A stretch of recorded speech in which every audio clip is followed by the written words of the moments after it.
Money by Morgan Housel, and today we're going to be taking chapter 20, which is titled Confessions. So in this review, we're going to be learning how the author himself behaved with money. We are learning the psychology of his own money. And after reading this chapter 20, I actually picked some very profound lessons about how the author himself, behaves with money. Before we go into his confessions, let's quickly take this. Sandy Gutzman, a billionaire investor who founded the consulting group First Manhattan, is said to ask one question when interviewing candidates for his investment team. And what is that question? He would usually ask them, what do you own and why? So he wouldn't ask them, what stocks do you think are cheap, or what economy do you think is about to have recession and all of that. He would simply say, just show me what you do with your own money, right? Maybe I can ask you that question as well. What do you do with your own money? What do you own? What can you point to, right? That, oh, this thing is mine, this asset is mine, and all of that. The author loves the question because it highlights what can often be a mile-wide gap between what makes sense, which is what people suggest you do. They want you to do what makes sense, what they think is, is sensible or reasonable, and what feels right to do, which is what people actually do, right? And it is reported here that half of all U.S. mutual funds portfolio managers do not invest a cent of their own money in their funds, right? It's just like saying, oh, everybody that is asking you to come and invest, your bank and everything, they don't invest. Your bank manager does not even have any investment portfolio or anything like that. And as I was reading it, an example of doctors came to my head, and just by the time I looked down, I saw that there was also an example of doctors. Doctors would prescribe all kinds of drugs. Oh, you need to take these drugs, you need to come for this surgery, you need to take this injection. But it is no news that most doctors cannot even swallow the pills that they themselves prescribe, right? And this also boils down to what the author has been saying, that you should be careful who you take financial advice from, because not everybody is playing the same game as you. People do not understand your family, they don't understand your preferences, even though there are some general financial principles that can guide every one of us. But when it comes to the specifics, you know what works for you, you know what makes you happy, right? So just as doctors, most doctors, as it is said here, they may throw the kitchen sink at a patient's cancer to say, yes, you must take this, we must treat you this way and all of that. But when it comes to how they treat themselves, they just choose the simple, gentle, easy route. They choose a palliative care for themselves. Now let's go to the author's story. I find it to be very interesting. He says, how my family thinks about savings. Charlie Munger once said, I did not intend to get rich. I just wanted to be independent, right? So when it comes to independence, he said it is the independence that he seeks, not to be rich. Independence, financial independence, has been his personal goal. Chasing the highest returns or leveraging his assets to live the most luxurious life has little interest to him. He is not the kind of person that would impress anybody, that will go and borrow money or go out of his way to impress anyone, right? And he got this lifestyle of being prudent with his money from his parents.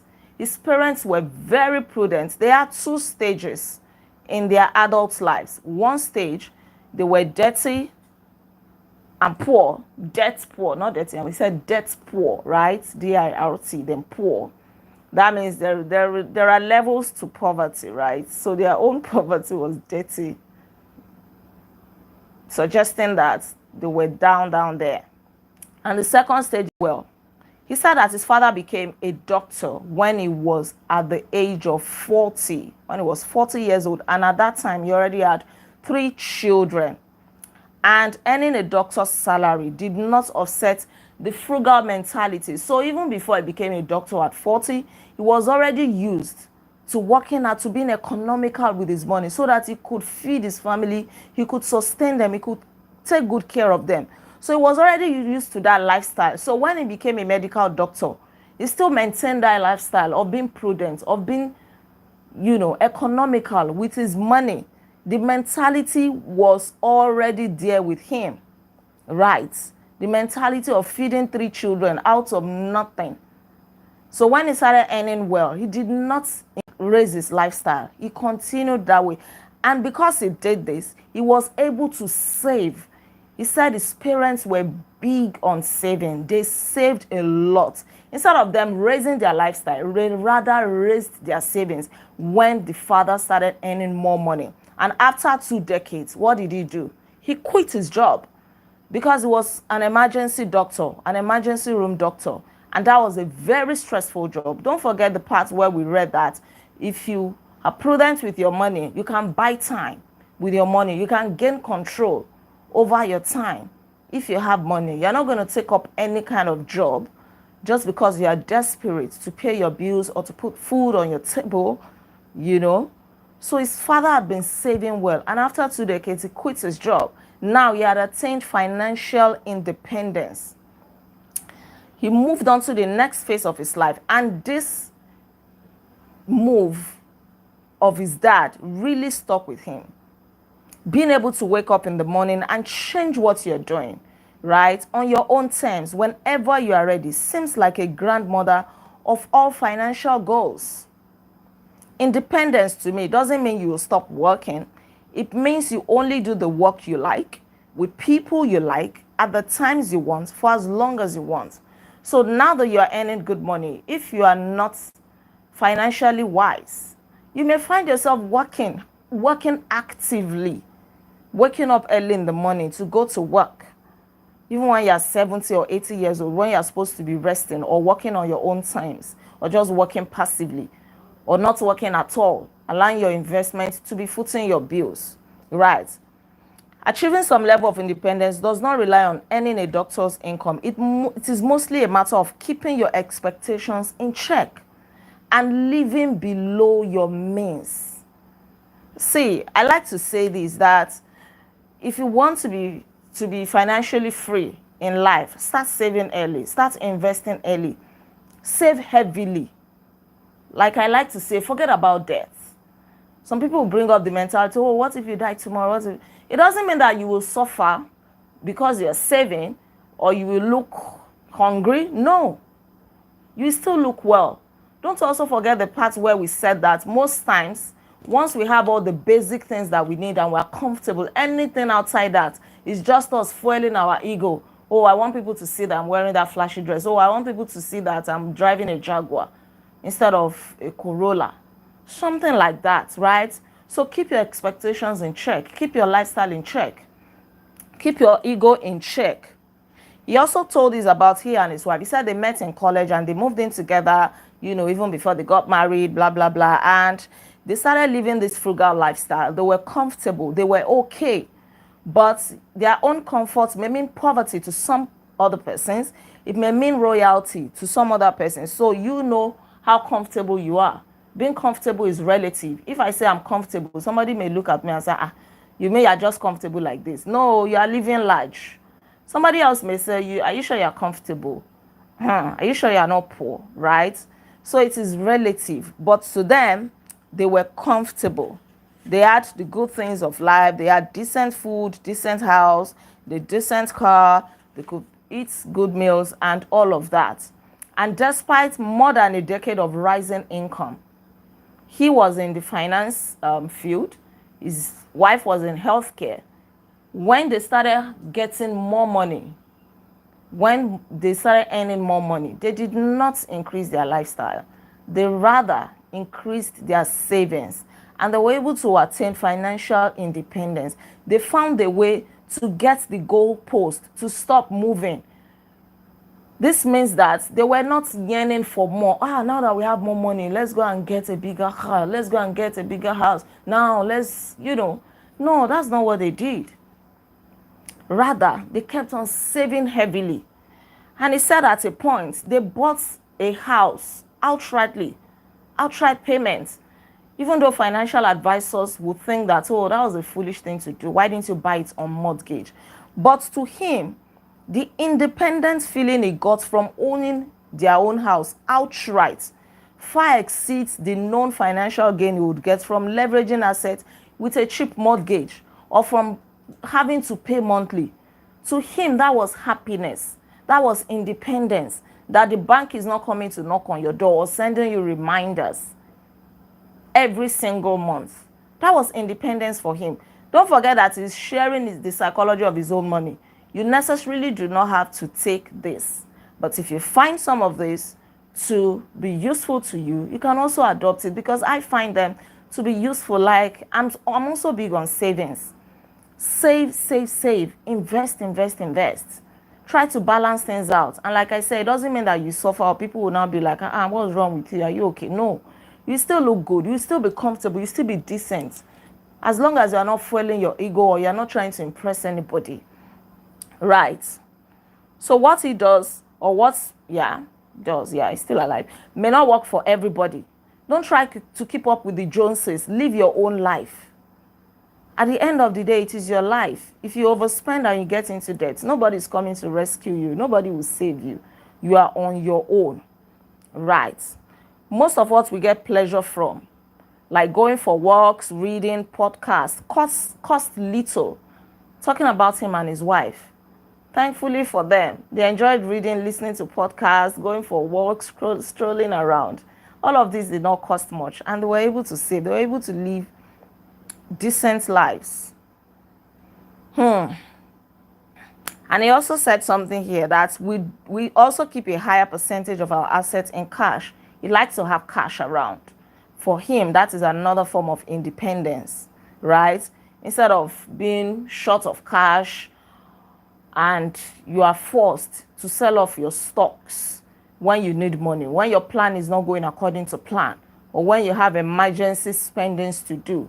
Now you are forced to dip your hands into that investment that has not even matured, right? So what are you saving for? That people will always ask them, what are you saving for? Are you saving for a car, for a house, for whatever? Right? Said no. None of those. I'm saving for a world where curveballs are more common than we expect. Not being forced to sell stocks to cover an expense also means we're increasing the odds of letting the stocks we own compound for the longest period of time. Charlie Munger puts it well. He says, the first rule of compounding is to never interrupt it unnecessarily. If you make wise financial decisions, you will not have to interrupt your investments prematurely. Now, the second aspect, before we call it a day or a night, he says how my family thinks about investing.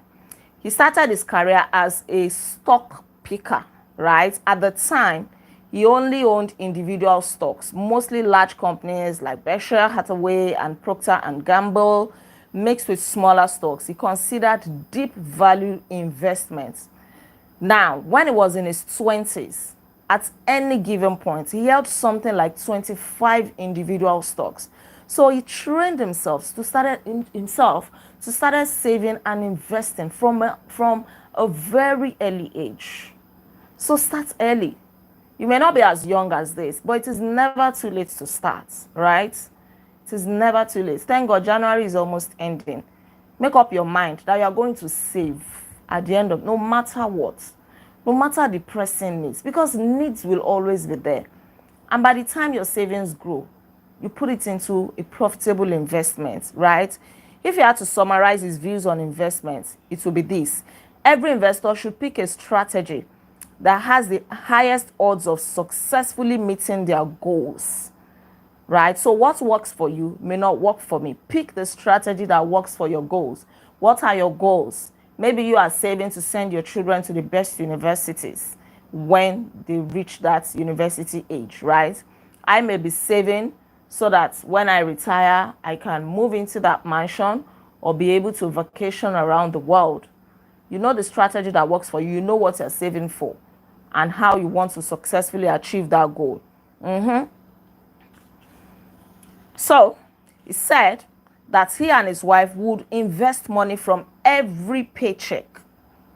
Every paycheck.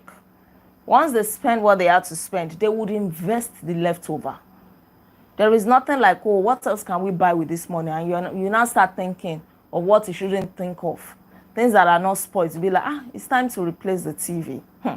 This bed has become too soft. Let's buy another. No.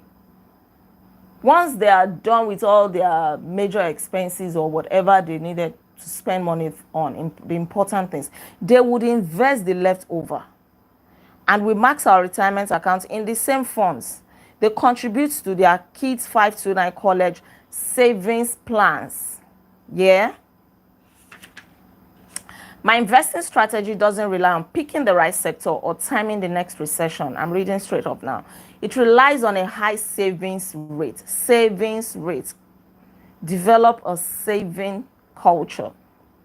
It relies on a high savings rate. Number one, patience and optimism that the global economy will create value over the next several decades. I spent virtually all my investing efforts thinking about those three things, right? Savings rate, patience, and optimism. But especially the first two, savings rate and patience, which I can control. If you want to attain financial freedom or financial independence, increase your savings rate and be patient. Invest into something that will bring you compound interest. Subscribe to compound interest, right? Let your money compound. Let your interest compound. Be very, very patient. Sometimes you are not patient. We just quickly want to withdraw it. Once we have little financial challenges, we want to go and sell off that land. You know, want to sell off your stocks. No. Be patient. I have changed my investment strategy in the past. So, of course, there's a chance I'll change it in the future. This is to say, you have to be flexible, right? Don't be dogmatic to say, oh, this is how I want to do it. The same way you wanted to do it 20 years ago is still the same way you want to do it now. You have to innovate. You have to move with the times. Things are changing. So be current as well. No matter how we save or invest, I'm sure we'll always have the goal of independence. All of us want to be financially independent. And we'll always do whatever maximizes for sleeping well at night. We talked about this yesterday. Any investment that will help you sleep well at night is what you should go for. He would invest in low index funds. That means that he wasn't really after high returns. He just wanted peace of mind. Low index funds will not really promise you high returns, but it will give you peace of mind, so to speak, right? So anything that will make you sleep well at night, do it, because you don't want to lose your sleep because you're trying to save and invest money. You're having palpitation every now and then. Hey, has it gone up? Has it come down? What's the rate now? You know, relax. Do what works for you. Don't copy those who have big risk appetites. If your risk appetite is low, stick to what works for you. We think it's the ultimate goal, the mastery of the psychology of money, but to each their own. No one is crazy. We cannot judge anybody when it comes to how they behave with money because they understand better. We are not living their lives. And nobody should judge you. Nobody should see you as crazy when it comes to how you save your money. If you have been raised just like his own parents to be frugal with your money, no, they do that. They save. They save, Mr. Day Africa. He's not saying that they don't save before they start spending. Yes, they save. But he's saying that even after they have saved and after they have spent, they invest the remaining. That's what he was trying to say. They invest the remaining every single month. How many of us invest every month? They invest from their paycheck every month, right? They're already big on savings. They don't have a problem with savings. They've been saving and saving and saving since they were in their 20s. But even up to their adult life, once they have saved first, they've paid themselves first, they now spend whatever is left every single month, they still invest it. That's what he's trying to say. Right. Okay. Thank you very much. So We've come to the end of chapter 20 of the psychology of money. We have one chapter to go. This is not even a chapter. We are done.